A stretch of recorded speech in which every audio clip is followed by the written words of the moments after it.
नमस्ते दोस्तों, सात्विक नेचुरल फार्म के यूट्यूब चैनल पर आपका स्वागत है। मेरा नाम है भारत और आज मैं आपका परिचय कराने वाला हूँ मेरे परिवार के पशु जगत से।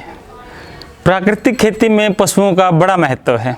वैसे तो सदियों से खेती का और पशुओं का चोली दामन का साथ रहा है, लेकिन नेचुरल फार्मिंग में पशुओं का महत्व और भी बढ़ जाता है।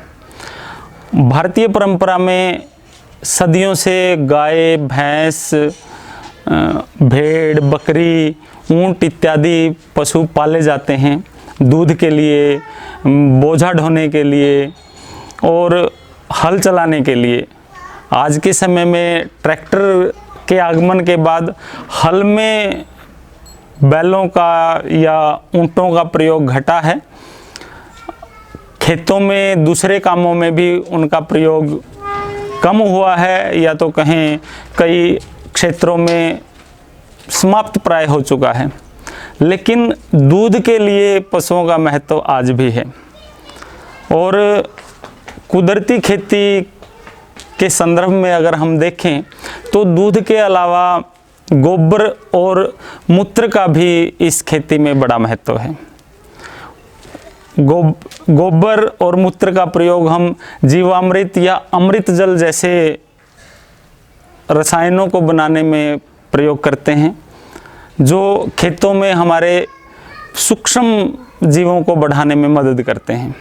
गोबर और मूत्र के अलावा दूध तो सदा से हम प्रयोग करते आए ही हैं।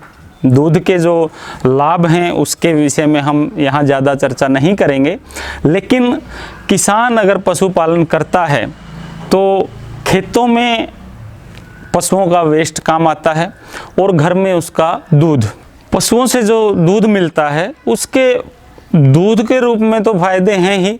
दूध के अलावा हमें जो दूसरी चीज़ें मिलती हैं, जैसे दही है, उसके बाद मक्खन है, घी है, पनीर है, लस्सी है, छाछ है, ये सब इतनी पौष्टिक चीज़ें हैं, इतनी इनकी गुणवत्ता है, इनका इतना महत्व है कि एक एक चीज़ का अगर हम वर्णन करें तो वो काफ़ी लंबा हो जाएगा। हम सभी इनके महत्व से परिचित हैं, लेकिन आज के समय में हम सभी को मालूम है कि दूध या दूध से बने हुए पदार्थ बाजारू युग में असली मिलना, शुद्ध या प्योर रूप में मिलना बड़ा ही मुश्किल है। तो कोई भी किसान या हम लोग अगर अपने घर में पशु रखते हैं, गाय भैंस रखते हैं, तो सबसे बड़ा लाभ हमें ये होता है कि दूध और दूध से बनने वाले दूसरे पदार्थ हैं हमें घर पर ही उपलब्ध होते हैं। और पशुओं का गोबर है, गौमूत्र है, वो खाद के रूप में हम प्रयोग कर सकते हैं। इसके अलावा बायोगैस भी गोबर से बनाई जा सकती है, जिसको ईंधन के रूप में हम प्रयोग कर सकते हैं, जिससे हमारे एलपीजी का या बिजली का या दूसरे तेलों का खर्चा बच सकता है। दूध और दूध से मिलने वाले पदार्थ जैसे पनीर, दही इत्यादि, वो प्रोटीन, कैल्शियम, अलग अलग विटामिन और हेल्दी फैट के कितने रिच सोर्स हैं वो हम सबको मालूम है। तो अगर हम पशु रखते हैं तो वो सब लाभ हमें अनायास ही मिल जाते हैं। तो दूध और उनके लाभों की चर्चा के बीच ही मैं आपको परिचित कराता हूँ हमारे घर और खेत में रखे जाने वाले पशुओं से। उनमें सबसे पहले है, जो मेरे बैकग्राउंड में आपको दिख रही होगी, गुंजन, हमारी गाय, जिसने अभी अभी कुछ दिन पहले ही नन्ही बछिया को जन्म दिया है, जिसका नाम हमने परी रखा है। और इसके अलावा हमारे घर में एक भैंस है, श्यामा, और उसकी कटड़ी है, गरिमा, और साहिवाल नस्ल का एक बैल है जिसका नाम नंदी है, जो लगभग 15 सालों से हमारे साथ है। उम्र के हिसाब से तो कहें कि वो अभी अपनी अधेड़ या वृद्धावस्था को प्राप्त हो चुका है। और हल में तो आजकल बैल का प्रयोग नहीं हो रहा है, लेकिन हम बैलगाड़ी में हरा चारा लाने के लिए खेत से घर तक, घर से खेत तक आने जाने में नंदी को जोड़ते हैं बैलगाड़ी में। और इसके अलावा भैंस बहुत अच्छी क्वालिटी की भैंस है, और आप सबको पता ही होगा कि हरियाणा में अभी विश्व स्तरीय मुर्रा नस्ल की भैंसों का ये गढ़ है, जिस क्षेत्र से हम बिलोंग करते हैं। तो हमारी भैंस भी बड़ी अच्छी क्वालिटी की भैंस है, बहुत ज़्यादा मात्रा में दूध है उसके नीचे, और बड़ी अच्छी क्वालिटी का दूध है।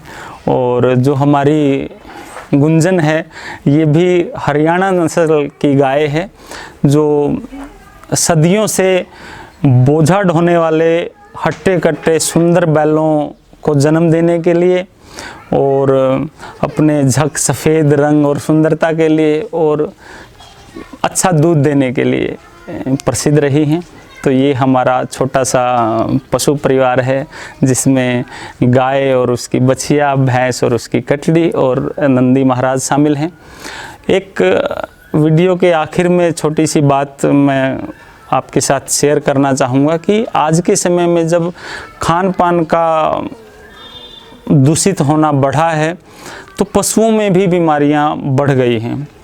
किसान के लिए पशु सदा से ही एक बीमा पॉलिसी की तरह रहा है।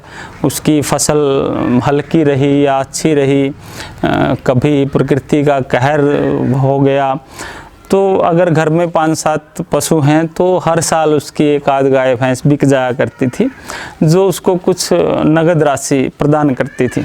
लेकिन अभी पिछले कुछ सालों से हम देख रहे हैं गांव में पशुओं में बीमारियों का प्रकोप काफ़ी बढ़ गया है, और जाहिर सी बात है इसका मुख्य कारण पर्यावरण का प्रदूषित होना, खान पान के अंदर जहरीले रसायनों का आना शामिल है।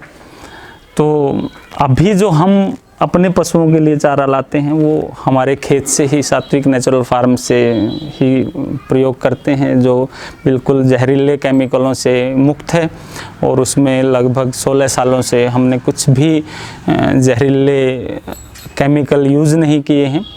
तो इस वीडियो के माध्यम से मैं आप सभी से निवेदन करना चाहता हूं कि अगर आप किसान हैं, पशुपालन से जुड़े हैं, या किसी भी रूप में दूध का प्रयोग करते हैं, तो आप लोग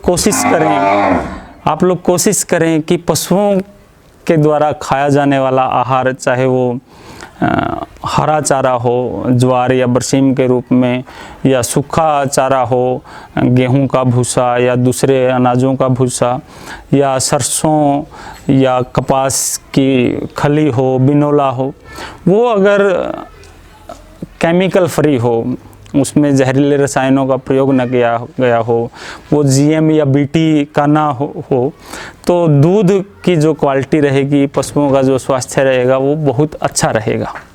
एक और बात दोस्तों, पशुओं से ज़बरदस्ती दूध निकालने के लिए, या अगर वो आसानी से दूध नहीं दे रहे हैं तो ज़बरदस्ती उनका दूध उतरवाने के लिए उनको हार्मोनल ऑक्सीटोसिन के इंजेक्शन दिए जाते हैं। और ऐसा ही जहरीला इंजेक्शन पिछले कई सालों से बैन है, और दूध निकालने के लिए पशुओं को लगाए जाने वाले इंजेक्शन की वजह से उनको, मरे हुए पशुओं को खाने वाले गिद्ध हमारे देश में से लगभग लुप्त हो गए हैं।